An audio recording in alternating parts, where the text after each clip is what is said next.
Mjumbe wa kamati kuu ya Chama cha Demokrasia na Maendeleo Godbless Lema amemjibu katibu wa itikadi na uenezi wa Chama cha Mapinduzi Kenani Kiongozi kufuatia tuhuma nzito zilizorushwa dhidi yake kupitia ukurasa za mitandao za kijamii. Makabiliano hayo makubwa ya maneno yalianza rasmi tarehe 14 mwezi wa Juni mwaka 2026 pale msemaji huyo wa chama tawala alipoweka ujumbe mzito mtandaoni wa Instagram. Kiongozi alidai kuwa Lema amekuwa akilipwa kiasi cha shilingi milioni 15 kila mwezi kwa ajili ya kuratibu furugu nchini, huku akiwa ameweka familia yake katika mazingira salama kule nchi ya Canada.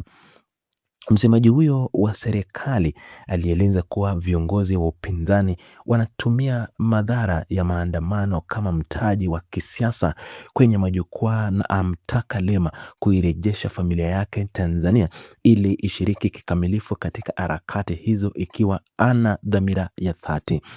Godbless Lema hakukaa kimya papo ambapo alitumia ukurasa wake wa Instagram vilevile kupangua hoja hizo kwa kudai kuwa shambulizi la msemaji wa chama tawala yanatokana na hofu kubwa ya kupoteza nafasi yake ya ukatibu wa uenezi taifa.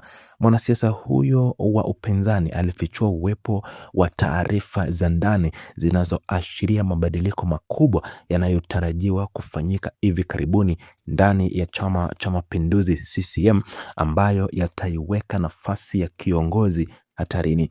Lema alieleza kuwa msemaji huyo amekuwa akigeuza ukurasa kwa upinzani kuwa ajenda yake ya kila siku ili kutafuta uhalali wa kisiasa mbele ya viongozi wake wakuu na kujificha nyuma ya mapungufu ya kiutendaji.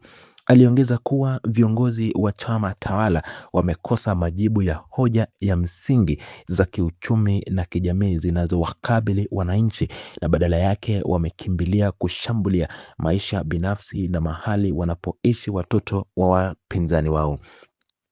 Mvutano huu mkali unakuja wakati kukiwa na minong'ono ya chini kwa chini kuhusu maandamano yanayoratibiwa na upinzani kwa lengo la kushinikiza kuondolewa gerezani kwa makamu mwenyekiti wao Tundu Antiphas Lissu. Katika maelezo hayo wa kauli ya nyuma za Lema mkoani Arusha unaonyesha kuwa mwanasiasa huyu anashiriki wazi mbele ya wananchi kuwa familia yake inaendelea kubaki Canada kutokana na tathmini ya kiusalama baada ya kuishi uhamishoni.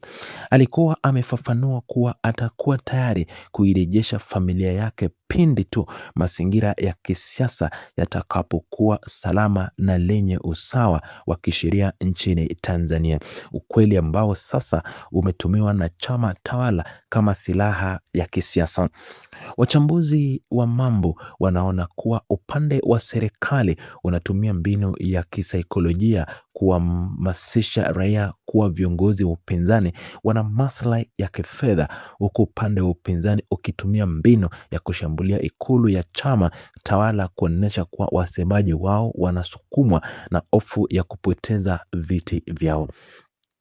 Kupanda kwa joto hili la kisiasa nchini kunadhihirisha jinsi vyama vyote viwili viko kwenye hatua ya kupimana nguvu za kiushawishi mbele ya umma kuelekea mabadiliko ya kiutawala. Wakati Chama cha Mapinduzi kikisisitiza wananchi kupuuza harakati hizo na kuzitaja kama utapeli wa kisiasa unaolenga kufuruga uzalishaji na maendeleo ya taifa, Chama cha Demokrasia na Maendeleo kwa upande ule kinazidi kukaza kamba, kikiamini kelele hizo ni ishara ya kulenga ama kulegea kwa misingi ya utawala uliopo. Hali hii imehamisha uwanja wa mapambano kutoka kwenye majukwaa ya mikutano ya hadhara na kuweka kivuto cha mijadala ya kitaifa kwenye mifumo ya kidijitali, ambapo wafuasi wa pande zote mbili wanaendelea kushindana kwa hoja na propaganda. Suala la usalama wa familia za wanasiasa limekuwa mjadala mpana unaoguza hisia za raia wengi wanaofuatilia mwenendo na haki za demokrasia nchini. Viongozi wa upinzani wanasimamia msimamo kuwa wazi kuhusu maisha ya familia zao ughaibuni hautapunguza kasi na madai yao ya misingi na msingi dhidi ya mifumo mibovu ya utawala. Kwa upande ule mwingine, viongozi wa chama tawala wanaendelea kutoa wito kwa Watanzania kujikita kwenye shughuli chanya zenye tija kwa uchumi wa familia zao badala ya kuingia barabarani kushikilia furugu. Hatua hii inaonyesha jinsi mkakati wa kutafuta ushawishi wa kisiasa unaoviweza kuchukua mwelekeo mpya unaohusisha maisha binafsi ya viongozi na wakuu wa vyama. Uchambuzi wa kina unaonyesha kuwa dhuluma za malipo za mamilioni za fedha zinazolenga kudhoofisha uaminifu wa viongozi wa upinzani mbele ya jamii inayokabiliwa na hali ngumu ya maisha. Hata hivyo, majibu ya haraka kutoka kwa wajumbe wa kamati kuu ya upinzani yanabadili mwelekeo la lawama hizi na kuelekeza macho ya umma kwenye migogoro ya ndani ya madaraka inayoweza kuwepo ndani ya chama tawala. Mabadiliko vilevile yanayodaiwa kutofanyika kwa usalama ndani ya halmashauri kuu ya serikali yamekuwa kete muhimu inayotumiwa kupunguza uzito wa mashambulizi yanayofanywa na wasemaji wa taifa.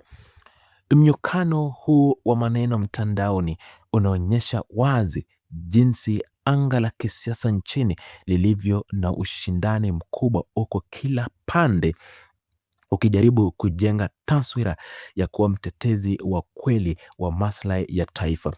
Raia wengi wanaendelea kufuatilia kuona kama madai ya kuwepo kwa mabadiliko ya nafasi ya uongozi ndani ya serikali yatathibitika au kama hoja ya maisha ya familia ya viongozi nje ya nchi itadhoofisha mipango ya maandamano.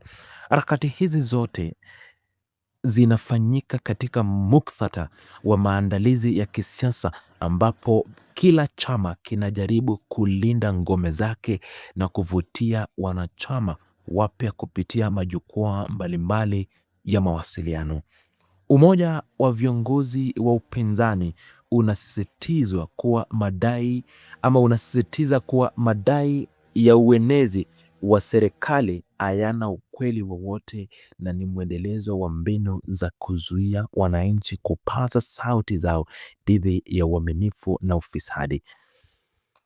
Upande wa serikali nao unashikilia msimamo kuwa amani ya nchi lazima ilindwe kwa gharama yoyote na kwamba hakuna mtu atakayeruhusiwa kuhatarisha usalama wa raia kwa maslahi binafsi ya kifedha.